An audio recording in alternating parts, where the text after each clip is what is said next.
MDH की हल्दी मिर्ची धनिया करे कमाल, ये रंग दे, ये खुशबू दे, ये तीखा, ये कम पड़े। क्या निराला MDH मसाला।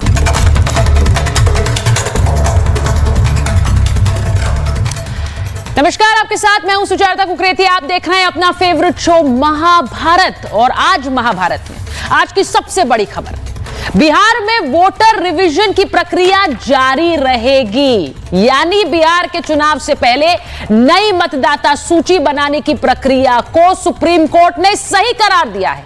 इसका मतलब यह कि चुनाव से पहले जो पूरा हंगामा हुआ, जो आरोप आए कि वोटर लिस्ट बनाकर, नई वोटर लिस्ट बनाकर कई लोगों को मतदाता सूची से बाहर करने की एक साजिश है, क्या सुप्रीम कोर्ट ने उन सब आरोपों को गलत ठहरा दिया है? आज महाभारत में यही सवाल पूछ रही हूं कि क्या विपक्षी एजेंडे को पूरी तरह से मात मिल गई? क्या विपक्षी एजेंडा फेल हो गया है? चुनाव आयोग को गोदी आयोग कहा गया। तेजस्वी यादव ने यह भी कह दिया कि 2 गुजराती बिहार के मतदाताओं की लिस्ट तय नहीं कर सकते। राहुल गांधी ने कह दिया कि हमारे वोटर्स के नाम हटाना चाहते हैं, इसीलिए ये वोटिंग प्रक्रिया ला रहे हैं। अब आज सुप्रीम कोर्ट ने कह दिया है कि प्रक्रिया बिल्कुल सही है। यह भी कहा कि संवैधानिक संस्था का काम में हम हस्तक्षेप नहीं करेंगे, यह प्रक्रिया जारी रहेगी। इसका सीधा मतलब क्या है? क्या जो पूरा एजेंडा बनाया गया विपक्ष द्वारा कि ये वोटर लिस्ट तैयार करके लोगों के नाम इससे हटाना चाह रहे हैं, क्या वो एजेंडा फेल हुआ है? क्योंकि सुप्रीम कोर्ट ने तो इसे हरी झंडी दे दी, सुझाव भी दिए हैं और सवाल भी किए हैं। यह भी आपको बता दूं, सुप्रीम कोर्ट ने कई सवाल भी उठाए, लेकिन प्रक्रिया को रोका नहीं है। आज महाभारत में पूछूंगी, क्या विपक्ष का एजेंडा भारत बंद की मुहिम सुप्रीम कोर्ट की सुनवाई के बाद फेल हो गए? बिहार में चुनावी रणनीति जिताएगी या फिर वोटर लिस्ट का मुद्दा जिताएगा? मैं सबसे पहले आपको दिखाना चाहती हूं, बताना चाहती हूं कि सुप्रीम कोर्ट ने कहा क्या है। और सुप्रीम कोर्ट ने जो कुछ कहा है उसी से आज की महाभारत शुरू होगी, क्योंकि विपक्ष का कहना है कि यह पूरे प्रक्रिया वोटर लिस्ट से कुछ लोगों के नाम हटाने के लिए है। वोटर लिस्ट रिवीजन पर सुप्रीम कोर्ट में आज सुनवाई थी और सुप्रीम कोर्ट से कोई राहत चुनाव आयोग को मिली है? वोटर लिस्ट रिवीजन पर यह राहत मिली है। संवैधानिक संस्था के काम पर रोक नहीं लगेगी, यह सुप्रीम कोर्ट ने कहा। वोटर लिस्ट रिवीजन जारी रहेगा। आधार, वोटर आईडी, राशन कार्ड भी इसमें शामिल हो, यह सुझाव भी दिया है, क्योंकि याचिकाकर्ताओं ने इसकी मांग की थी। अगली सुनवाई अब 28 जुलाई को होगी। चुनाव आयोग की प्रक्रिया पूरी होने दें, यह सुप्रीम कोर्ट ने कहा। सुप्रीम कोर्ट ने चुनाव आयोग से सवाल भी पूछे। अब वो सवाल बताती हूं आपको। सुप्रीम कोर्ट ने पूछा है कि आधार कार्ड कैसे पहचान पत्र नहीं है, क्योंकि ये जो प्रक्रिया हो रही है इसके अंदर आधार नहीं बल्कि और दस्तावेज पहचान के लिए वोटर लिस्ट में नाम के लिए मांगे जा रहे हैं। अगर ये करना था, अगर ये प्रक्रिया को लाना था, तो इसमें देरी क्यों की गई? सुप्रीम कोर्ट ने दूसरा सवाल यह पूछा। और यह भी कि ईसी के एक्शन से समस्या नहीं है, लेकिन टाइमिंग को लेकर सवाल उठ रहे हैं। चुनाव से ठीक पहले यह रिवीजन क्यों किया जा रहा है, यह सवाल सुप्रीम कोर्ट ने पूछा। ईसी तय नहीं कर सकता कि कौन नागरिक है, यह काम गृह मंत्रालय का है। तो आज महाभारत इसी पर कर रही हूं। प्रक्रिया नहीं रुकी है, यानी इसी के तहत वोटर आईडी कार्ड बने और उसी के बाद वोटिंग होगी। लेकिन जो सवाल उठाए उसके लिए सरकार क्या करेगी, इस पर भी बात करने वाली हूं। एक रिपोर्ट पहले आप देख लीजिए, उसके बाद महाभारत।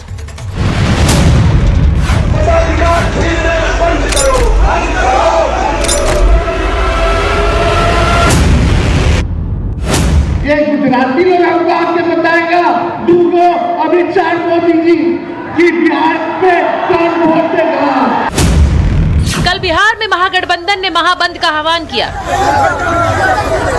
पटना से लेकर बिहार के कई जिलों में वोटर कार्ड को अपडेट करने को लेकर सियासी विरोध का नारा बुलंद किया। महागठबंधन के सहयोगी सड़कों पर प्रदर्शन करने जनता के बीच पहुंचे थे और चुनाव आयोग पर सवालों की बौछार कर रहे थे। लेकिन आज फिर से वोटर लिस्ट बनाने को लेकर सुप्रीम कोर्ट ने चुनाव आयोग की प्रक्रिया पर रोक लगाने से मना कर दिया।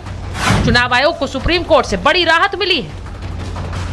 सुप्रीम कोर्ट ने कहा, संवैधानिक संस्था के काम पर रोक नहीं लगेगी, वोटर लिस्ट रिवीजन जारी रहेगा। आधार कार्ड, वोटर कार्ड और राशन कार्ड भी पहचान में शामिल हो। अब अगली सुनवाई 28 जुलाई को होगी। चुनाव आयोग की प्रक्रिया पूरी होने दें। सुप्रीम कोर्ट ने चुनाव आयोग को राहत दी, लेकिन कुछ सवाल भी किए। सुप्रीम कोर्ट ने पूछा कि आधार कैसे पहचान पत्र नहीं है। अगर ये करना था तो देरी क्यों की गई? चुनाव से ठीक पहले ये रिवीजन क्यों? बिहार में इसी साल विधानसभा चुनाव होने हैं और ऐसे में वोटर कार्ड रिवीजन का मुद्दा काफी ज्यादा गर्मा गया है। महागठबंधन के नेता कह रहे हैं इसमें विपक्ष के वोट काटने की कोशिश हो रही है। चुनाव आयोग को आखिर ऐसी क्या जिद है कि उनके कमिश्नर जो है प्रेस कॉन्फ्रेंस करके सारी बात को क्लैरिफाई क्यों नहीं करते? क्यों कंफ्यूजन पैदा कर रखा? किस बात का ईगो है चुनाव आयोग को? ये तो लग रहा है कि बीजेपी के जो पार्टी का सेल है उस हिसाब से चुनाव आयोग जो है काम कर रहा है। ये लोग नकारात्मक लोग, ये जब बांग्लादेशी और रोहिंग्या के लिए लड़ाई लड़ रहे हैं मुसलमानों के लिए, तो मैं तो समझता हूं कि ये देशद्रोहियों के साथ खड़े हैं और देशद्रोहियों के साथ जो खड़ा है उसको हम वही कहें, विनाश काले विपरीत बुद्धि। आज सवाल सिर्फ इतना है कि क्या ये सुप्रीम कोर्ट की भी मानेंगे? सुप्रीम कोर्ट ने ईवीएम पर 41 फैसले दिए हैं। क्या आज तक ईवीएम के ऊपर विश्वास आया है इनको? तो ये राहुल गांधी और तेजस्वी यादव जी की एंटाइटल डायनेस्टिक माइंडसेट है कि किस प्रकार से संवैधानिक तंत्रों को गाली देना है और अपमानित करना है। विपक्ष ने कल इसके खिलाफ बंद किया तो हुड़दंग और हंगामे की तस्वीरें कई शहरों से सामने आई। बिहार बंद में पूर्णिया के सांसद पप्पू यादव ने खूब समर्थन किया, लेकिन जब वो इस दौरान राहुल और तेजस्वी की गाड़ी पर चढ़ने गए तो उन्हें गाड़ी में चढ़ने से रोक दिया गया। पप्पू बिहार में कांग्रेस के हनुमान बिने फिरते हैं, लेकिन यहाँ कांग्रेस पार्टी ने उन्हें अपने ट्रक पर भी चढ़ने नहीं दिया। अब पप्पू यादव सफाई दे रहे हैं। सभी दल के एक एक लीडर वहां पर मौजूद थे, चढ़े, नाम नहीं था, तो ये कौन सा अपमान हो गया? किसको क्या तरीका है, कौन गठबंधन को यहाँ थॉट प्रोसेस को देखता है, वो ना समझेंगे। अब हुआ ये कि वोटर लिस्ट अपडेशन को लेकर बिहार बंद का ऐलान तो किया, लेकिन सुर्खियों में रही पप्पू यादव की तस्वीरें। लेकिन आज जब सुप्रीम कोर्ट ने वोटर लिस्ट रिवीजन को सही बता दिया, तो क्या विपक्ष के सारे आरोपों पर एक तरह से ब्रेक लग गया है? आज महाभारत में सवाल पूछ रही हूँ, जब सुप्रीम कोर्ट ने कह दिया कि नई वोटर लिस्ट बनने का काम जारी रहेगा, तो क्या विपक्ष अभी भी इस पर हंगामा जारी रखेगा? बिहार में सियासी समीकरण या फिर नई वोटर लिस्ट तय करेगी वहां की नई सरकार? Bureau report, Republic Bharat. मेरे साथ बीजेपी की प्रवक्ता शाजिया इल्मी जी जुड़ रही हैं, हमारे साथ जेडीयू की प्रवक्ता अनुप्रिया पटेल जी जुड़ रही हैं, हमारे साथ रविशंकर रवि हैं, आरजेडी के प्रवक्ता हैं, आदिल हसन साहब एमआईएम के प्रवक्ता हैं, हमारे साथ हर्षवर्धन त्रिपाठी जी जुड़ रहे हैं, वरिष्ठ पत्रकार हैं, हमारे साथ प्रेम कुमार जी जुड़ रहे हैं, वरिष्ठ पत्रकार हैं। लेकिन मैं शुरुआत सबसे पहले शाजिया जी के साथ कर रही हूं। शाजिया जी, मुझे ये बताइए, सुप्रीम कोर्ट ने आज जिस तरह से कहा है कि बिहार में जो वोटर वेरिफिकेशन की ये पूरी प्रक्रिया है वो जारी रहेगी, तो इसका मतलब क्या है? जो लोग ये कहते रहे, भारत बंद भी कल किया, जो कहा वोटर हटा रहे हैं, अपने वोटर डाल रहे हैं, हमारे वोटर हटा रहे हैं, क्या ये एजेंडा, ये जो पूरी सवाल थे, इन पर एक तरह से अंकुश लगाया है सुप्रीम कोर्ट ने?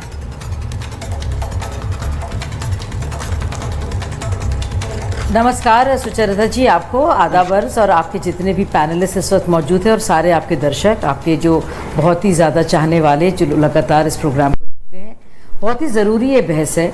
हम देख रहे हैं लगातार किस तरह से लगातार निरंतर तौर पर शिकस्त आजमाने के बाद किस तरह से कुछ पार्टियां लगातार हमारी संवैधानिक प्रणाली पर प्रहार करती आई हैं। हमें ये भी मालूम है कि कितनी बार इलेक्शन कमीशन पर, ईवीएम पर, खुद सीईसी खास तौर पर उस पद पर जो भी पदाधिकारी है उस पर कितने ज़्यादा सवालात किए गए, किस तरह के ठोस प्रहार किए गए, लेकिन कोई ठोस साबित नहीं हो पाया। हम ये भी जानते हैं कि इलेक्शन दर इलेक्शन क्या कुछ होता रहा। जहाँ जहाँ कांग्रेस जीती वहाँ पर तो सब इलेक्शन ठीक रहे, लेकिन जहाँ जहाँ हारी वहाँ पे फिर से वही इल्ज़ामात लगे। अब देखिए, बहुत ज़रूरी चीज़ ये बात हो रही है यहाँ पे। 10 जुलाई की अगर हम आज की बात अगर हम करें तो सुप्रीम कोर्ट ने स्पष्ट किया है कि ये SIR जो है ये पूरी तरह से संवैधानिक है, उसको जारी रखने की आज़ादी है। अगर उसका जो भी ड्राफ्ट का जो अंतिम रूप देना है पंजीकरण का, उसमें और सुधार की भी गुंजाइश है। सुप्रीम कोर्ट ने बहुत सख्त सवाल चुनाव आयोग से भी पूछे। अब मैं यहाँ पे भारतीय जनता पार्टी की नुमाइंदगी कर रही हूँ, मैं ना तो इलेक्शन कमीशन की नुमाइंदगी करूँगी और ना ही मेरा ये काम है। और मैं बस ये बताना चाहती हूँ कि जो भी बात हो रही है, हम कुछ 2 दिन पहले हमने सुना राहुल गांधी ने कहा कि महाराष्ट्र का चुनाव जैसे चुराया था वैसे बिहार का चुनाव जो है चुराने जा रहे हैं। महाराष्ट्र में वही महाराष्ट्र हाई कोर्ट ने क्या कहा था कि ऐसा कोई भी प्रमाण कांग्रेस पार्टी नहीं दे पाई जिससे साबित होता है कि किसी भी तरह से कोई गड़बड़ घोटाला है। पूरी तरह से संवैधानिक और पारदर्शी और सही तौर से इलेक्शन किए गए हैं। और इससे पहले सुप्रीम कोर्ट के बहुत सारे जजमेंट्स आए हैं इलेक्शन कमीशन को लेकर। तो अगर सुप्रीम कोर्ट के इस जजमेंट को लेकर थोड़ा उचक रहे हैं कुछ लोग, तो उनको ये भी जानना चाहिए कि सुप्रीम कोर्ट ने इसी को साफ तौर से कहा है कि संवैधानिक तौर पर ये पूरी तरह से सही है और ये फर्ज है इलेक्शन कमीशन का करना और ये उनके दायित्व है। इसके अलावा उन्होंने ये भी कहा कि 2003 में क्यों किया गया था ये और फिर से करने की क्या जरूरत थी, उसका भी जवाब बाकायदा इलेक्शन कमीशन के शाहज़िया जी सवाल भी उठाए हैं कि आधार कार्ड को क्या इस्तेमाल आप क्यों नहीं कर रहे हैं। टाइमिंग को लेकर भी सवाल उठाया, ऐसा नहीं है, कहा टाइमिंग क्यों, चुनाव से पहले क्यों नहीं। देखिए आप पहले से करते तो शायद ये सवाल नहीं उठते, ये भी कहा है, तो उनको भी ध्यान में रखना होगा। मैं जवाब देना चाह रही हूँ जी। वही मैं उसी पर आ रही थी, आपने मुझे बीच में रोक दिया। तो उन्होंने ये भी कहा कि आर्टिकल 324 और 326 और रिप्रेजेंटेशन ऑफ पीपल्स एक्ट के तहत उसका जो आर्टिकल 21 है उसमें ये काम इलेक्शन कमीशन का है। अब मैं इलेक्शन कमीशन के जो वकील हैं उन्होंने बाकायदा द्विवेदी जी ने इस बात को सामने रखा है। मुझे लगता है उनकी जो दलीलें हैं वो सामने पेश करनी चाहिए। मैं तो भारतीय जनता पार्टी जो एक बड़ी पार्टी है हमारे देश की है, अभी केंद्र में जो काबिज है, उसकी तरफ से बोल सकती हूँ। तो अगर ये कोशिश की जा रही है कि मैं इलेक्शन कमीशन की तरफ से बोलूँ, मुझे लगता है हमारा इलेक्शन कमीशन सक्षम है पूरी तरह से अपनी बात रखने। नहीं शाहज़िया जी, आप जो बात कह रही हैं, मैं एक बार जरा अपने दर्शकों को भी बताना चाहती हूँ। ये बिहार में बहुत से लोग ऐसे भी हैं शाहज़िया जी जिनको जानकारी नहीं है इस वोटर लिस्ट प्रक्रिया की, समस्या क्या वहां से खड़ी हुई है। और विपक्ष जब ये कहता है, मेरे साथ रविशंकर रवि जी हैं आरजेडी की तरफ से, मैं उनके पास जाऊंगी फिर हर्षवर्धन जी के पास जाऊंगी। लेकिन रविशंकर जी, जो सवाल उठ रहे हैं, आप लोगों ने कहा कि वोटर लिस्ट से हटाना है, इनको अपने वोटर ऐड करने, हमारे हटाने हैं, ये भी कहा कि ये बैकडोर एनआरसी है, ये सब सवाल एक तरह से खारिज हुए हैं क्योंकि प्रक्रिया को गलत नहीं ठहराया है सुप्रीम कोर्ट ने। उन्होंने कहा है ये संवैधानिक संस्था है, काम कर रही है और ये प्रक्रिया को जारी रखेगी। नहीं, मैं पूरी तरह से इस बात से सहमत नहीं हूं। अच्छा। क्योंकि आप देखें तो सबसे पहले तो चुनाव आयोग के पास इलेक्टोरल रोल बनाने का पावर है, इसको कोई क्वेश्चन नहीं कर रहा। उनके प्रक्रिया और उनके तरीके, उनके टाइमिंग को क्वेश्चन किया गया। पिटीशन में अगर मेरिट नहीं होता, ये हम सब लोगों को पता है कि सर्वोच्च न्यायालय में अगर कोई पिटीशन स्वीकार किया जाता है तो उस पिटीशन में कुछ मेरिट होता है। तो उस पिटीशन में मेरिट था तभी उसकी सुनवाई हुई, आगे का डेट मिला और ऑनरेबल कोर्ट के द्वारा जो कुछ ऑब्जर्वेशंस दिए गए वो बिल्कुल हम लोग जिस तरह की बात कर रहे थे, जो इश्यूज उठा रहे थे, उससे बिल्कुल मिलते जुलते हैं। मैं एक दो उदाहरण दे देता हूं। जैसे कोर्ट ने भी ये ऑब्जर्व किया कि रिवाइज करना तो ठीक है, आपका काम है, लेकिन नागरिकता स्थापित करना नागरिकों के लिए, ये तो मिनिस्ट्री ऑफ होम अफेयर्स के जुरिस्डिक्शन और परव्यू में आता है। हम लोग भी डॉक्यूमेंट की बात कर रहे थे, सर्वोच्च आपने खुद ही बोला अभी अपने उद्घोषण में कि आधार कार्ड क्यों नहीं रख रहे। तो आधार को लेके सुप्रीम कोर्ट ने काफी वो बोला है कि भाई आप डोमिसाइल भी मांगते हो, तो डोमिसाइल बनाने जब कोई जाता है तो वहां आधार की जरूरत पड़ती है। आवास भी देखिए, मैं तो हर्षवर्धन जी के पास जाऊंगी, उससे पहले एक खबर दिखाती हूँ। नहीं रविशंकर जी जो बात आपने कही, मैं जरा लोगों को बताना चाहती हूँ कि कल एक बिहार बंद का ऐलान आपने किया, आपके गठबंधन की तमाम पार्टियों ने किया, उसकी तस्वीरें भी हम लगातार चला रहे हैं। जरा चलाइए उन तस्वीरों को चलाइए। बिहार में बंद का ऐलान कर दिया। अब इन तस्वीरों को देखिए, ये तस्वीरें बिहार से आई कल। अब पूरे बिहार में ये कहा गया कि आपको वोटर लिस्ट से हटा रहे हैं, आपका नाम हटा देंगे, आप वोट नहीं दे पाएंगे। यही बात आप अपने कहा है, आधार कभी पहला पहचान प्रमाण नहीं है। इसको बनाने के लिए भी आपको बाकी दस्तावेज देने होते हैं, तब आपका आधार बनता है। अब आज के समय में फोटोशॉप के इस्तेमाल से आधार बन जा रहे हैं। कई लोग नकली आधार कार्ड बना लेते हैं। आधार का उद्देश्य पहचान को डिजिटली सरल बनाना है, लेकिन ये दूसरे दस्तावेजों का विकल्प नहीं है। दूसरे दस्तावेज आपके पास होंगे तभी आपका आधार बनेगा। अब ये जो बात कही है, मैं हर्षवर्धन जी आपके पास आ रही हूं, ये जो बात कही है ये बताता है कि क्यों वहां एक वोटर सूची एक बार फिर से बन रही है, क्यों उसका रिवीजन जरूरी है। आज आपको लगता है सुप्रीम कोर्ट ने भी मोहर लगा दी है, इससे कई एजेंडे फेल हुए हैं? हर्षवर्धन जी देखिए सुचेता जी, सबसे पहले तो ये कि लोकतंत्र में राजनीतिक दलों का अपना अधिकार है कि वो किसी भी कोई भी प्रक्रिया हो उस पर सवाल खड़ा कर सकते हैं। लेकिन दुर्भाग्य क्या है देश का, सुधार की किसी भी प्रक्रिया के खिलाफ राजनीतिक दल उसको अपने खिलाफ मानकर उसके खिलाफ एजेंडा चलाते हैं, जो दुर्भाग्यपूर्ण। कागज नहीं दिखाएंगे सिंड्रोम इतना खतरनाक तरीके से है, पता नहीं दुनिया के और किसी देश में ये होता है कि नहीं, कागज नहीं दिखाएंगे। बाकायदा आपको याद होगा ढपली उपली लेके गाना वाना खूब गाया था लोगों ने, और पता नहीं कैसे नेता और बड़े बड़े सेलिब्रिटी भी उस अभियान में शामिल हो जाते हैं। नागरिकता बिल्कुल गृह मंत्रालय तय करेगा, लेकिन मतदाता तो नागरिक ही होगा ना। तो चुनाव आयोग के पास वो मतदाता सही है या नहीं इसको जांचने का अधिकार है। और स्पेशल इंटेंसिव रिवीजन क्यों करना पड़ा? निश्चित तौर पर इतने समय से अगर 2003 के बाद ये हो रहा है और कभी भी कोई रिवीजन होगा तो कहा जाएगा यही समय क्यों, 2024 के पहले होता तो कहा जाता कि इस समय तो 400 पार नरेंद्र मोदी को करना है, इसलिए चुनाव आयोग ही कर रहा है। मुझे लगता है कि सर्वोच्च न्यायालय वहां ले जा रहा है जहां इस देश को उस मामले में जाना चाहिए। आधार कार्ड से वोटर आईडी लिंक की जानी चाहिए। आधार कार्ड की फर्जीवाड़े वाले किसी भी व्यक्ति के खिलाफ कम से कम 10 साल की कैद की सजा का प्रावधान किया जाना चाहिए, क्योंकि जब तक ये नहीं होगा तब तक ये जिसको कहते हैं ना, इसका कोई समाधान नहीं होगा। दूसरा, एक व्यक्ति एक ही जगह वोट करे, ये नहीं चलेगा कि आज हमारा मन है हम नोएडा में वोट कर रहे हैं, कल हमारा मन करे हम कहीं और वोट करें, परसों हमारा मन करे कहीं और वोट करें। एक तो डुप्लीकेसी है, दूसरा बांग्लादेशी और रोहिंग्या घुसपैठिए हैं, और तीसरा क्या किसी का वोट कोई और दे रहा है? क्योंकि जो आदमी कागज दिखाने अभी बिहार नहीं जा पाएगा वो वोट देने कहां से जा पाएगा? ये तीनों बड़े प्रश्न हैं और इसके लिए अति आवश्यक है कि विशेष गहन पुनरीक्षण हो।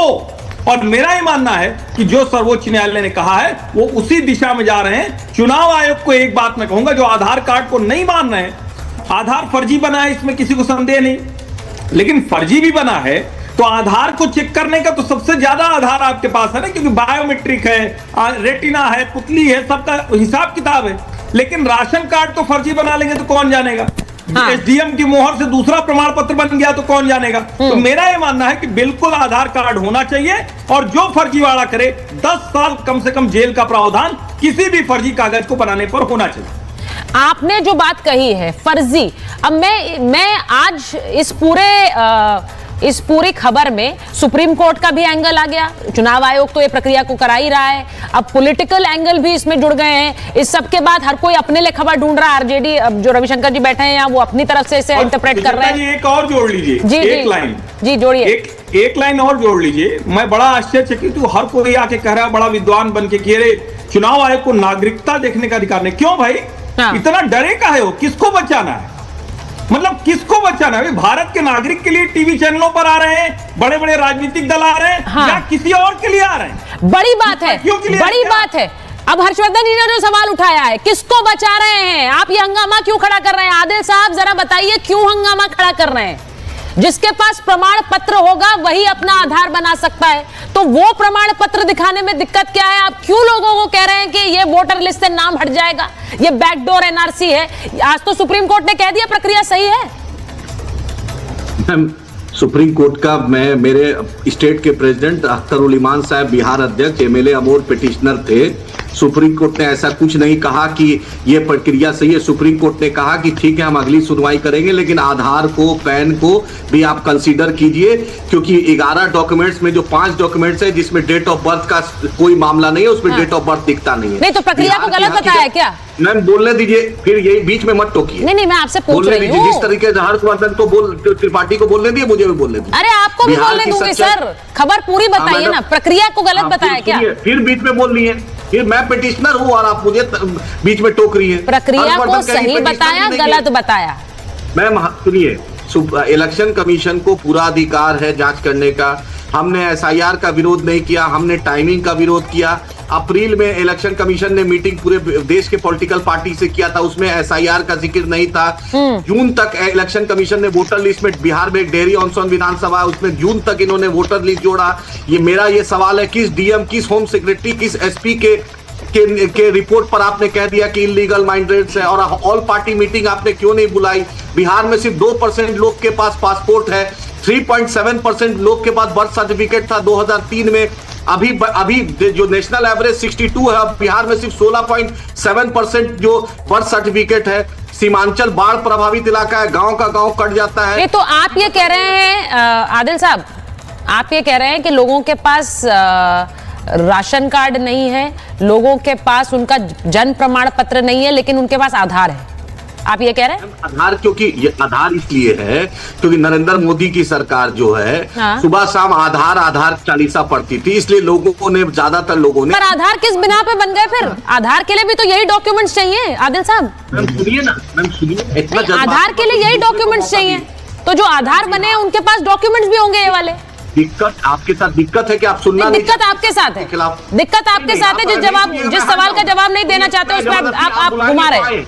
मैं पिटिशनर हूँ, आप सुनिए। अरे तो आप पिटिशनर है तो क्या मतलब है? आप पिटिशनर है तो मैं सवाल नहीं पूछूंगी आपसे। मेरे पे मत चिल्लाइए, मेरे पे मत चिल्लाइए, आप नहीं जा, मैं राज्य प्रवक्ता पार्टी का, चिल्लाइए नहीं। इसका क्या मतलब है? इसका क्या मतलब है? गुलाम नहीं हूँ। आप राज्य प्रवक्ता हैं तो मैं आपको गुलाम मानती भी नहीं हूँ। मेरी गुलाम मानसिकता है ही नहीं सर कि मैं किसी को भी गुलाम मानूं। मैं ये सोच भी नहीं रखती हूँ। मैं आपसे सवाल पूछ रही हूँ। आप टोन को ठीक कीजिए। मैं आपको सवाल पूछ रही हूँ सर, आपको बड़ी टोन से दिक्कत है। टोन डाउन कीजिए। टोन डाउन का क्या मतलब है? सवाल पूछ रही हूँ आपसे। You can dictate your terms on me. आपको मैं सवाल पूछ रही हूँ कि जिसने आधार बनाया, इनको ऑडियो दीजिए, आ नहीं रहा है क्या? जिसने आधार बनाया है उसने आधार के लिए कुछ कागजात दिए होंगे ना आदिल साहब, या आधार ऐसे ही बन गया? वही आधार मांग रहा है, वही कागजात मांग रहा है चुनाव आयोग। सुनिए, इतना चुनाव आयोग का प्रवक्ता मत बनिए। चुनाव आयोग को बोलिए कि मैं उससे, कमिश्नर चुनाव आयोग, मुख्य चुनाव आयुक्त से हम मिले हैं, बैरिस्टर साहब के साथ हम जाके मिले हैं। हाँ। उन्होंने जो बात कही है वो आपको नहीं कही है। मैं किसी की प्रवक्ता नहीं बन रही हूँ, मैं आपसे सवाल पूछ रही हूँ। आप मुझे टोन चेक करने के लिए कह रहे हैं। अपनी टोन देख लीजिए भाई साहब, अपनी टोन देख लीजिए पहले भाई साहब। मुझे आप टोन चेक करने के लिए कह रहे हैं आदिल साहब। जवाब मिलेगा। आपको एक बात बता दूं, जिस पार्टी के आप प्रवक्ता है ना, उस पार्टी के अध्यक्ष इस टोन में बात नहीं करते हैं। ऐसा ही करते हैं। इस टोन में आपके अध्यक्ष भी बात नहीं करते हैं, और वो खासकर महिलाओं से बहुत अदब से बात करते हैं। तो टोन जरा उनसे ही सीख लीजिए, उनसे ही सीख लीजिए टोन, उनसे ही सीख लीजिए आदिल साहब। सिर्फ आपसे ये कह रही हूँ, आपके अध्यक्ष भी ऐसे टोन में बात नहीं करते हैं, बहुत अदब से करते हैं बात। डिक्टेट मत कीजिए। तो ये मत बोलिए मुझे, टोन मत चेक करवाइए। सवाल पूछा, जवाब दीजिए। आप सवाल पूछा है मैंने आपसे, इसका जवाब दीजिए ना। तरीका होता है, जवाब नहीं है आपके पास? देने के लिए तैयार हूँ। नहीं, जवाब दीजिए पूरा ना। जवाब देने के लिए तैयार हूँ। तो दीजिए ना फिर। यहीं पर बैठा हूँ, दीजिए। टोन की क्या बात कर रहे हैं? जवाब दीजिए। पूछिए, जवाब पूछिए। मैंने आपसे कहा है बिहार में कोई भी वोटर है, आप कह रहे हैं आधार आधार आधार। मैंने कहा आधार बनाने के लिए भी वही दस्तावेज चाहिए जो चुनाव आयोग मांग रहा है। तो अगर उन्होंने आधार बना लिए तो वो दस्तावेज भी उनके पास होंगे, ये पूछा मैंने। जवाब दीजिए। इलेक्शन कमीशन के सामने हमने बात रखी। आज टाइम्स ऑफ इंडिया ने रिपोर्ट किया है कि सीमांचल में आधार नहीं मान रहे हैं और पटना में आप आधार मांग रहे हैं। ऐसा डिस्क्रिमिनेशन क्यों हो रहा है? हाँ। सीमांचल में आप आधार नहीं वैलिड मानते हैं क्या? भारत सरकार सीमांचल का आधार अलग है क्या? क्या इस देश में होम मिनिस्ट्री अलग से पटना में आधार मांग? टाइम्स ऑफ इंडिया ने फ्रंट पेज पे रिपोर्ट किया है। ये दूसरा मुद्दा है। के जो भौगोलिक दूसरा मुद्दा है। मैंने सवाल कुछ और पूछा आपसे। सच्चाई है। ये दूसरा मुद्दा भाई साहब, मैंने सवाल कुछ और पूछा आपसे, अब आपने घुमा दिया उसे। भाई मैंने दूसरा सवाल सुनना नहीं चाहती है। मैं सुनना नहीं चाह रही हूँ। आप इलेक्शन कमीशन आदिल साहब, अरे सर आप तो वैसे भी उसे इलेक्शन कमीशन पर सवाल उठाते रहते हैं, मुझे उससे कोई फर्क नहीं पड़ता है। मैंने आपसे सवाल पूछा, आप उसका जवाब नहीं दे रहे, आप दूसरा मुद्दा ले आए यहाँ पर। नहीं, आप इलेक्शन कमीशन मुझसे बात किया है, आप जबरदस्ती डिक्टेट कर रहे हैं। अरे आपसे बात किया तो आपने अपनी पीड़ा बताई है ना, आपने अपने मुद्दे बता दिए, मेरे सवाल का जवाब नहीं, मुझे समझ नहीं आ रहा भाई। नहीं, हर्षवर्धन जी, इनको इतनी दिक्कत क्यों हो रही है? हर्षवर्धन नहीं, कोई को दिक्कत नहीं है। इनको क्या दिक्कत है? मैंने जो सवाल पूछा है मैं फिर से दोहरा रही हूँ। अश्विनी जी बैठे हुए हैं, अश्विनी जी को भी लीजिए जरा स्क्रीन पर। अश्विनी जी भी याचिका करता है और उन्होंने याचिका डाली। अश्विनी जी बार बार कह रहे हैं मैं याचिका करता हूँ, मेरी बात सुनिए, तो फिर वो भी याचिका करता है, मैं उनकी भी बात सुनती हूँ। अश्विनी जी, मैंने एक चीज पूछी है, मुझे जरा क्लैरिफिकेशन दीजिए इस पर।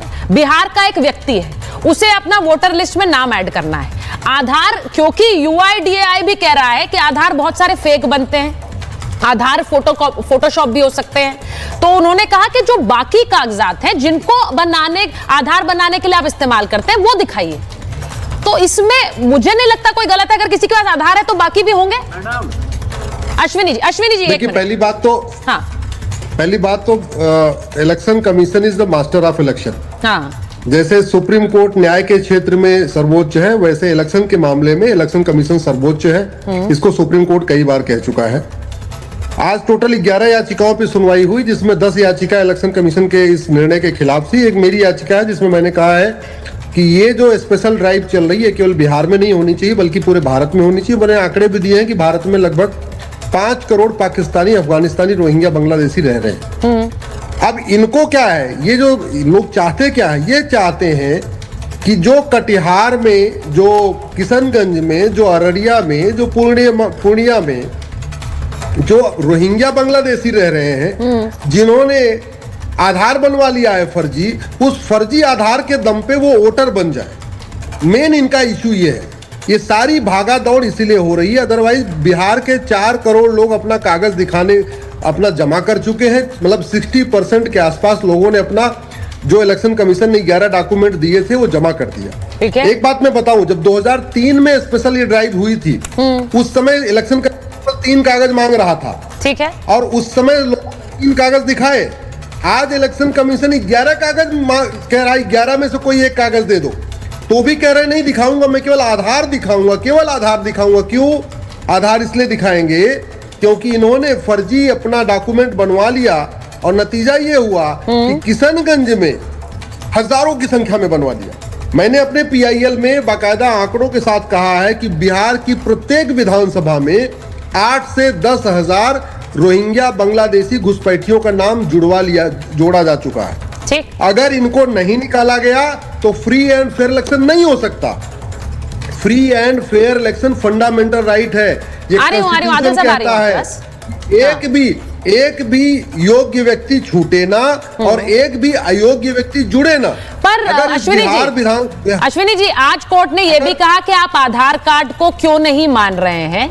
उन्होंने ये भी कहा कि क्योंकि ये कंफ्यूजन होगा टाइमिंग की वजह से, तो आधार को लेकर विचार करने पर भी बात कही है, क्योंकि कई लोगों ने ये कहा है कि आधार मानिए भाई। बिल्कुल, ये दलील दी गई थी कि आधार, राशन कार्ड और जो पुराना वाला वोटर आईडी उसको मानिए। उस पे इलेक्शन कमीशन का ये कहना था। हम स्पेशल ड्राइव चला रहे हैं, लगभग 3 लाख लोग टोटल लगे हुए हैं, वो डोर टू डोर जा रहे हैं। जब तक डोर टू डोर जाके सत्यापन नहीं कराएंगे तो ऑफिस में कोई भी आके जमा कर देगा, हम उसको कैसे कर लेंगे? ठीक है। और जो 60% अभी तक लोगों ने कागज दे दिया है, वो भी सारी पॉलिटिकल पार्टियों के रिप्रेजेंटेटिव, जो जिसको BLA कहते हैं, वो BLA के साथ में बना है। जो सरकारी कर्मचारी के साथ हर पॉलिटिकल पार्टी अपने एक उनको कहते हैं, अपने एक जो है किसी नुमाइंदे को लगा देते हैं, उनके साथ में जाते हैं, तब ये बना है। इशू केवल ये पूरा हंगामा करने का मकसद ये है कि जो बिहार में लगभग 50 लाख बांग्लादेशी रोहिंग्या घुसपैठियों ने अपना आधार बनवा लिया है, उनको उसी आधार के दम पे वोटर आईडी बन जाए। विधानसभा चुनाव का फैसला 2000, 3000, 4000 वोट से होता है। अभी बड़े प्लान्ड वे में हर विधानसभा में 8 से 10 हजार घुसपैठियों का नाम जोड़ा जा चुका है। ठीक है। अब ये चाहते हैं जिनका नाम जुड़ गया है वो कंटिन्यू रहे, जिससे कि आने वाला जो चुनाव का परिणाम उसको घुसपैठिए डिसाइड करे। और मिर्ची उनको लग रही है, आप जो बात कह रहे हैं घुसपैठिए डिसाइड करेंगे, ये जो घुसपैठिए डिसाइड करेंगे वाली बात है, इसी को कई पार्टियां कह रही है बैकडोर NRC है। बैकडोर एनआरसी, यानी एनआरसी ला नहीं रहे हैं लेकिन इसी तरह से छटनी करेंगे। तो मैं ये पूछना चाह रही हूं, क्योंकि यहां पर आप बैठे हुए हैं, मैं एक बार जरा अनुप्रिया जी के पास जाऊंगी। अनुप्रिया जी, क्या आदिल जी आ रही हूं मैं, एक बार अनुप्रिया जी से मैंने अभी तक रिएक्शन नहीं लिया ना, वो इंतजार कर रही हैं, उनके पास जाऊं कि नहीं? अनुप्रिया जी के पास चली जाऊं, वो इंतजार कर रही हैं, अभी तक बोली नहीं है, चली जाऊं? अनुप्रिया जी, मैं आपसे पूछूंगी, अब चुनाव में अब मेरा सीधा सवाल ये है, सियासी समीकरण काम बोलेगा या फिर ये वोटर जो रिवीजन है इसको लेकर जो हंगामा है वो बोलेगा? सुचेता जी, देखिए, इलेक्शन कमीशन अपना काम कर रहा है। हाँ। इलेक्शन कमीशन कोई पहली बार नहीं कर रहा है, ये 2003 में भी हुआ था और हर इलेक्शन के पहले एक तरह से कनेक्शन किया जाता है। यह होता है कि शॉर्ट होता है, एक होता है कि विस्तार रूप से होता है। ठीक है, ये अपना काम कर रहा है, लेकिन उसने इलेक्शन कमीशन ने राजनीतिक दलों से भी सहयोग की मांग की। उसने बीएलओ के रूप में बूथ लेवल बीएलए के रूप में बूथ लेवल एजेंट के रूप में कहा कि आप सहयोग कीजिए, क्योंकि जो हमारी वोटर्स लिस्ट में जो संख्या है वो 7 करोड़ 90 लाख है। 7 करोड़ 90 लाख जो जितने वोटर्स हैं उनको इस तरह इतने कम समय में जो करना है, ये बीएलए हमारे साथ में या बीएलओ मिलकर करेंगे। लेकिन समस्या क्या हो गया कि जो हमारे विपक्षी दल है इनको पता है, और ये लगातार इनका नेचर है ये, क्योंकि वो चाहे इलेक्शन कमीशन की बात हो, वो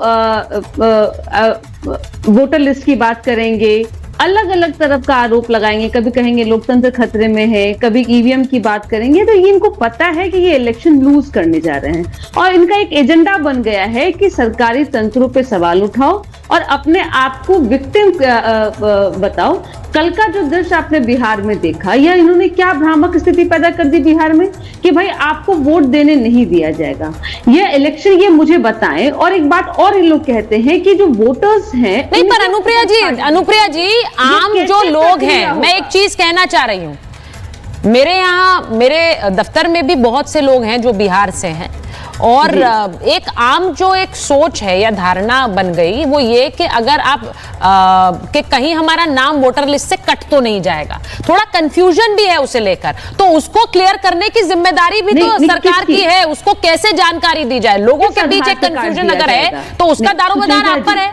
हाँ, नहीं सुनिए सुचिता, ये कैसे, ये भ्रामक स्थिति किसने पैदा कर दी कि आपका नाम काट दिया जाएगा? क्यों काट दिया जाएगा?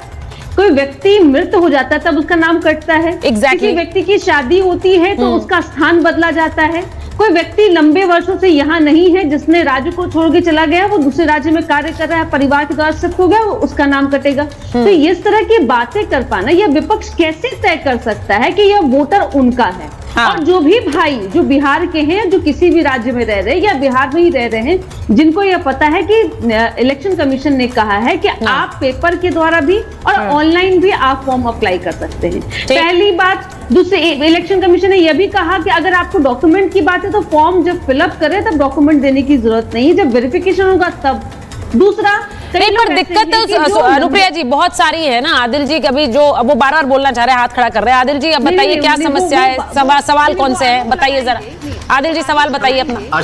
अश्वनी उपाध्याय ने कहा कि कटिहार, पूर्णिया, अररिया, किशनगंज और बिहार में इलीगल माइग्रेंट घुसे हैं, तो क्या अमित शाह होम मिनिस्टर से रिजाइन दे देना चाहिए, राजनाथ सिंह जी को रिजाइन देना चाहिए, वो अपना काम ठीक से नहीं कर रहे हैं। और दूसरी बात, तारकिशोर सिंह डिप्टी सीएम बने थे भाजपा से, कटिहार से एमएलए बने हैं, और खेमका पूर्णिया से एमएलए बने हैं, तो इन लोग सब बांग्लादेशी वोटर पे रहे हैं। और बिहार में जो लगभग 30 सीट एनडीए को आई है वो बांग्लादेशी वोटर पे जीता है। ये एनडीए, नरेंद्र मोदी का जो पूरा मैंडेट बांग्लादेशी वोटर पर है। ये तो नीतीश कुमार की क्रेडिबिलिटी पे सवाल उठा रहे हैं कि नीतीश कुमार का डीएमएसपी और ऑफिसर बांग्लादेशी का नाम जोड़ रहा है। के बाद में डुप्लीकेसी का आरोप लगाया था कि नहीं लगाया? उन्होंने कहा था ना कि डुप्लीकेसी है, और चुनाव आयोग अगर इस तरह से कार्य कर रहा है, उपाध्याय ने बोल दिया, ये तो नीतीश सरकार पर चैलेंज हो गया भाई कि 50 लाख को बांग्लादेशी को घोर गया। 20 साल से भाजपा की सरकार है, तो 20 साल से भाजपा की सरकार बांग्लादेशी को 50 लाख को जोड़ दी है। अमित शाह जो है, जय शाह को आईसीसी का चेयरमैन में बिजी है, और राजनाथ जी पंकज को मंत्री बनाने में बिजी है, और बिहार सरकार राम भरोसे चल रही है। भाजपा छोड़ दी है, बांग्लादेशी को घुसने दे दी है। यही ना मतलब हुआ। अश्वनी उपाध्याय के बारे में 50 लाख लोग जो जोड़ दिया बिहार में बांग्लादेशी को, किस डाटा के तहत अश्वनी उपाध्याय ने बोला है? ये अश्वनी उपाध्याय बताएंगे इनको कौन आईबी का लोग, कौन इंटेलिजेंस का लोग, कौन लोग नहीं। अच्छा आदिल साहब मेरा एक सवाल है, एक छोटा सा सवाल है आदिल साहब, मैं आपसे पूछ रही हूं, अगर वो गलत कह रहे हैं, अगर वो झूठ बोल रहे हैं, अगर वो बांग्लादेशी डेटा पर गलत आंकड़े बता रहे हैं, ऐसा कुछ है ही नहीं बिहार में, आप यही कह रहे हैं ना, तो फिर मुझे ऐसा लगता है जिन लोगों के पास उनके दस्तावेज हैं वो तो आसानी से वोटर लिस्ट में एनरोल करा लेंगे। 50% लोग तो करा चुके हैं, 50% लोग करा चुके हैं। आपको बार बार बोल रहा हूं कि 1 करोड़ से ऊपर बिहार के लोग बाहर में रहते हैं। अभी पंजाब हरियाणा में पैडी का खेती हो रहा है, सबसे ज्यादा बड़ी तादाद में बिहार के लोग हैं। वहां आप जाके अपना टीम को भेजिए, महाराष्ट्र में है, तेलंगाना में, ऑनलाइन अपडेट इलेक्शन कमीशन को भेजा है, ऑनलाइन अपडेट कर सकते हैं मैम, ऑनलाइन अपडेट कर सकते हैं सर। अरे मेरी बहन सुनिए, 14.2% ग्रेजुएट है, तो आप बताइए कौन बेचारा जाकर वो ऑनलाइन करेगा? आप क्यों ना, हमने अच्छा ठीक है, मैं आपकी समस्या, अच्छा हर्षवर्धन जी शाहजिया जी दोनों को, हर्षवर्धन जी वो कह रहे हैं कि लोग बाहर हैं, बिहार से बाहर हैं, वो कर नहीं सकते हैं, वो वोटर लिस्ट से बाहर हो जाएंगे, वो ऑनलाइन भी नहीं कर पाएंगे। ये हमारे देश का मजाक ना उड़ाइए, हमारी डेमोक्रेसी का। एक सेकंड हर्षवर्धन जी, शाहजिया जी बोल रहे हैं, सुन लीजिए, बोलिए। कतई मजाक नहीं उड़ाने दूंगी मैं अपने देश का आपको। ऐसे नहीं चलता है हमारा देश। आपको क्या आपने क्या समझा है? आप चुनाव आयोग के बारे में कुछ भी बोल देंगे? शाहजिया जी और आदिल जी को लीजिए। और आप जिसको चाहेंगे बाहर से पकड़ के किस बात की फिक्र है आपको? किसका डर है कि इसका नाम नहीं छूट जाएगा? बताइए आप, क्यों डर है आपको? शाहजिया जी मेरे ऐसा क्या हो रहा है? मेरे क्यों डर होगा? अश्वनी उपाध्याय से पूछिए, 50 लाख बांग्लादेशी को बिहार में जोड़ दिया है। किस आधार पर अश्वनी उपाध्याय ने जोड़ा है? पूछिए।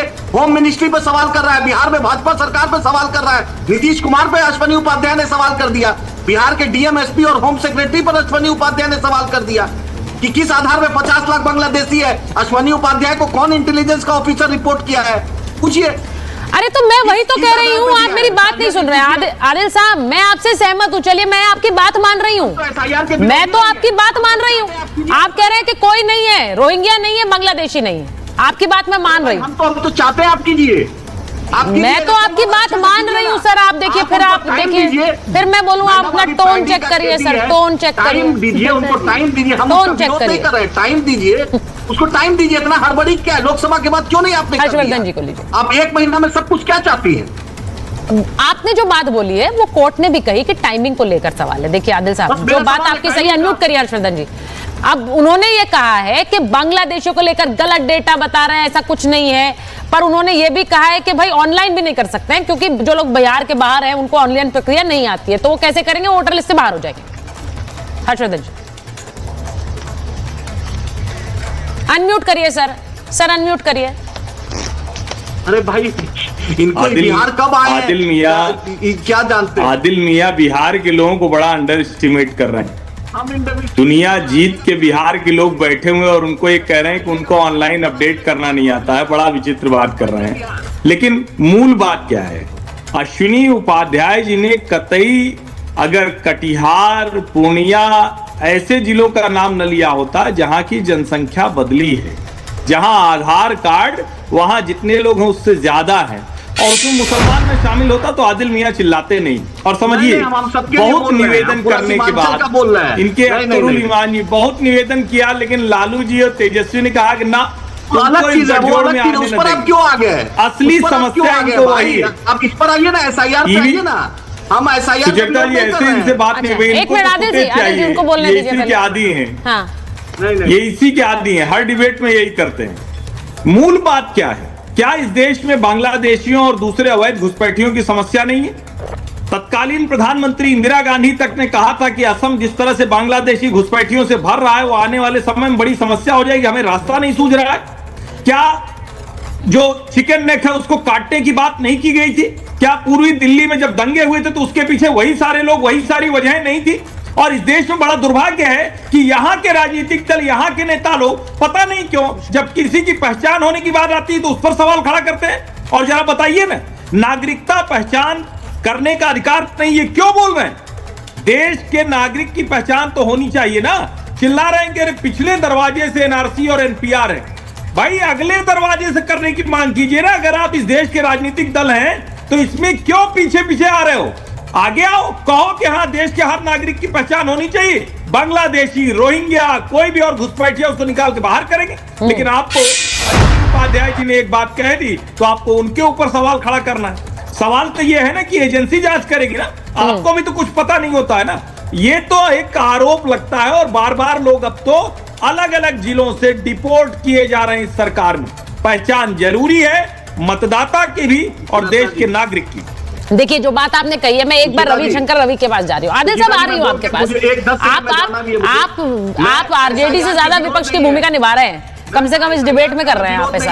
एक मिनट रुकिए, मैं रविशंकर जी के पास जा रही हूँ। देखिए वो कितनी पेशेंस से अपनी बारी का इंतजार कर रहे हैं। मैं अपने मेहमानों का सर देखिए इंतजार कर रहे हैं, वो कर रहे हैं, तो मुझे उनके पास जाना है। रविशंकर जी मैं आपसे पूछूंगी, अभी इन्होंने बात कही, उन्होंने कहा बांग्लादेशियों के आंकड़े कहां से आए, कोई घुसपैठिए नहीं है बिहार में। सर ये घुसपैठ की समस्या रियल है, क्लियर प्रेजेंट डेंजर है, लेकिन अगर किसी के पास कागजात हैं, मैं फिर वही सवाल पूछ रही हूं, जब सुप्रीम कोर्ट ने कह दिया है प्रक्रिया, या तो आप कहिए कि सुप्रीम कोर्ट ने ऐसा नहीं कहा, आप वो स्वतंत्र हैं वो कहने के लिए कि सुप्रीम कोर्ट ने क्या कहा, उसको आप कैसे इंटरप्रेट कर रहे हैं। सुप्रीम कोर्ट ने इस प्रक्रिया को जारी रहने देने की बात कही है, यानी कि उनको इस प्रक्रिया से कोई दिक्कत नहीं है, इतना मैं समझ रही हूं। आप क्या समझ रहे हैं? मैंने क्या कहा था जब आपने मुझे पिछली बार मौका दिया था, तो मैंने भी यही कहा था कि रिवीजन जो है एक सामान्य। सर मैं आपको रोक रही हूं इस वक्त एक बड़ी खबर जो हमारे पास आ रही है, इस वक्त कनाडा से एक बड़ी खबर आ रही है। कॉमेडियन कपिल शर्मा के कैफे पर फायरिंग हुई है। सारे शहर में कैप्स कैफे में रात को हुई फायरिंग। फायरिंग करने वालों का पता नहीं चला है। कपिल शर्मा का यह कैफे है जो कनाडा में है और यहां पर फायरिंग हुई है। हाल ही में कपिल शर्मा के कनाडा में कैफे खोला है और उसके बाद वहां पर फायरिंग हुई है। कपिल शर्मा के कैफे पर फायरिंग की एक खबर आ रही है, यानी कि कैप्स कैफे नाम है जहां पर फायरिंग हुई है। कपिल शर्मा का ये कैफे है और हम आपको तस्वीरें भी दिखाएंगे, वो तस्वीरें भी हमारे पास आ रही हैं। तो जैसे ही वो तस्वीरें आती है मैं वो तस्वीरें आपको दिखाऊंगी। ये कपिल शर्मा का कैफे है जहां पर ये फायरिंग हुई है। कनाडा में है कपिल शर्मा का ये कैफे और इस पर ये फायरिंग हुई है, जो खबर हमारे पास आ रही है। मैं तस्वीरों का इंतजार कर रही हूं। कपिल शर्मा का ये कैफे जो कनाडा में है, और कनाडा में कौन है जो कपिल शर्मा के इस कैफे को निशाना बना रहे हैं, किन्होंने ये फायरिंग की है, ये सवाल उठते हैं। आप जानते हैं कि कनाडा के अंदर किस तरह से खालिस्तानी सर उठाकर बोलते हैं, वहां पर ये एक बहुत बड़ा खतरा है। ये देखिए, ये तस्वीर है, ये देखिए, आपको गोली चलाता हुआ व्यक्ति भी नजर आएगा, फायरिंग की आवाज भी आ रही है। कपिल शर्मा के कैफे पर ये फायरिंग हुई है, ये देखिए जरा, और वहां पर फायरिंग की तस्वीर है। सुनिए जरा इसे।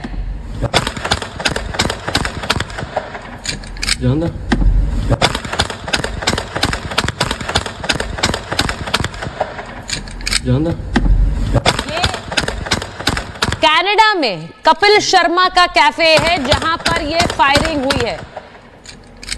अब ये अज्ञात हमलावर कौन है, ये सवाल उठता है। कनाडा आप जानते हैं कि वहां पर लगातार खालिस्तानियों का कैसा एक दबदबा है, जिसके खिलाफ सरकार भी बोलती नहीं है। इसे लेकर भारत और कनाडा के रिश्तों पर भी काफी असर नजर आया। अब ये तस्वीरें देखिए, ये कौन लोग हैं जिन्होंने कनाडा में कपिल शर्मा के कैफे पर इस तरह फायरिंग की है, और बंदूक चलाती हुई भी आपको हाथ नजर आ रहा है, गोली की आवाज भी सुनाई दे रही है।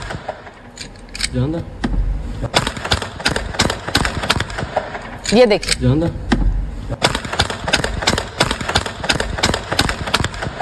अब सवाल ये उठेगा कि कपिल शर्मा का कौन है दुश्मन, क्योंकि कपिल शर्मा जो लोगों को हंसाते हैं उनके खिलाफ कौन खड़ा हो गया है, उनके खिलाफ गोली चलाने वाला ये कौन दुश्मन है। फिलहाल किसी के घायल होने की खबर नहीं है, लेकिन ये खबर अपने आप में कई सवाल खड़े कर रही है।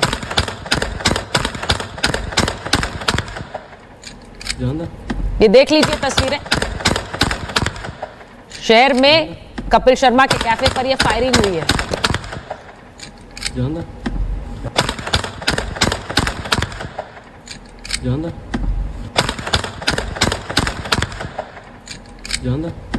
तो ये तस्वीरें जो आप इस वक्त देख रहे हैं, ये तस्वीरें कनाडा की हैं। कनाडा में कपिल शर्मा का कैफे है। आप कपिल शर्मा को जानते हैं। कपिल शर्मा कॉमेडियन हैं, उन्होंने अपनी पहचान बनाई है और उसके बाद उन्होंने वहां कनाडा में एक कैफे खोला है। वहां पर उनके कैफे को टारगेट किया गया है।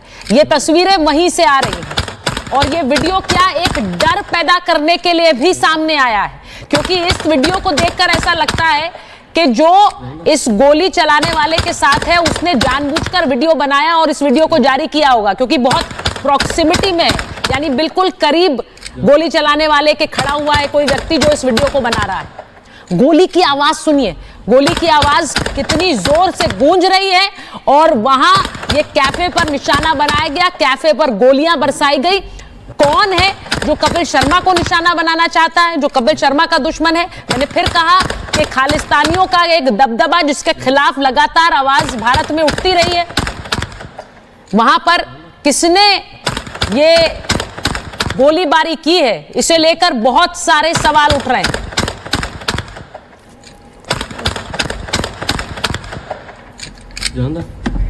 तो ये तस्वीरें जरा देख लीजिए। ये तस्वीरें अपने आप में बताती हैं कि कनाडा में इस तरह की गुंडागर्दी क्या खालिस्तानियों के चलते हो रही है, जो खुलकर खालिस्तान का समर्थन करते हैं, भारत के जो आर्टिस्ट हैं उनके विरोध में भी बोलते हैं।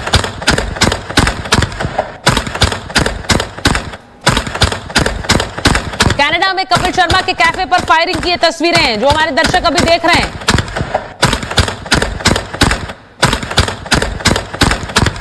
देखिए अंधाधुंध गोलियां बरसाई गई हैं कपिल शर्मा के कैफे पर।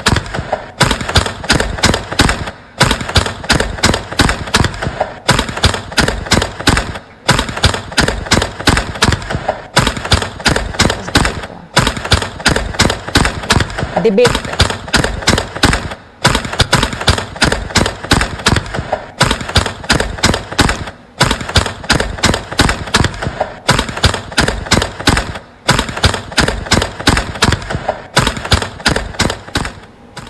तो ये तस्वीरें आपने देखी हैं, कनाडा से ये तस्वीरें आ रही हैं। मुझे बीच में महाभारत छोड़कर इन तस्वीरों पर जाना पड़ा है क्योंकि ये तस्वीरें भयावह हैं। वहां कनाडा में कपिल शर्मा के कैफे पर ये फायरिंग होती है और जिस तरह की तस्वीरें आई उससे आप समझ सकते हैं कि कोई बगल में खड़ा है। और ये खबर आ रही है कि हरजीत सिंह लड्डी ने ली है हमले की जिम्मेदारी।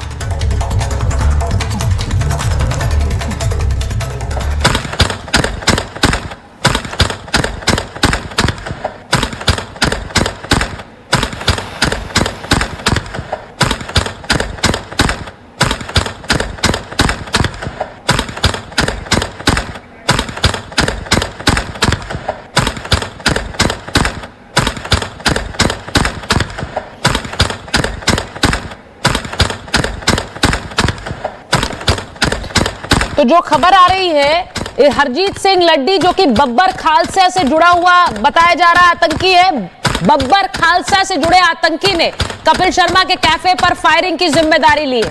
जो बात मैं थोड़ी देर पहले कह रही थी कि इसमें खालिस्तानी कनेक्शन साफ नजर आता है क्या, वही एक तरह से उस पर एक मोहर लगती नजर आई है। उसी पर एक मोहर लगती नजर आई है कैफे कपिल शर्मा का कनाडा में, और वहां बब्बर खालसा का आतंकी इस फायरिंग की जिम्मेदारी ले रहा है। यानी कि एक सीधा सीधा खालिस्तानी कनेक्शन सामने आ रहा है और इस कनेक्शन के सामने आने के बाद अब कई सारे सवाल उठेंगे कि kपिल शर्मा को निशाना क्यों बनाया जा रहा है, एक डर पैदा करने की कोशिश क्यों की जा रही है।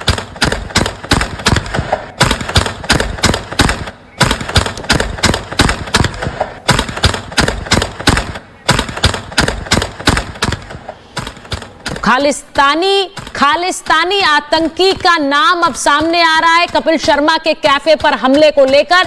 आतंकी ने खुद जिम्मेदारी ली है। मैंने पहले ही कहा था कि जिस तरह का ये वीडियो बनाया गया है वो पास खड़े व्यक्ति नहीं बनाया है और एक डर पैदा करने के लिए बनाया गया। अब इसकी जांच होगी, लेकिन सवाल बड़े गंभीर हैं कि क्यों कपिल शर्मा को निशाना बनाया जा रहा है, क्या एक डर पैदा करने की कोशिश की जा रही है। फिलहाल एक छोटा सा ब्रेक।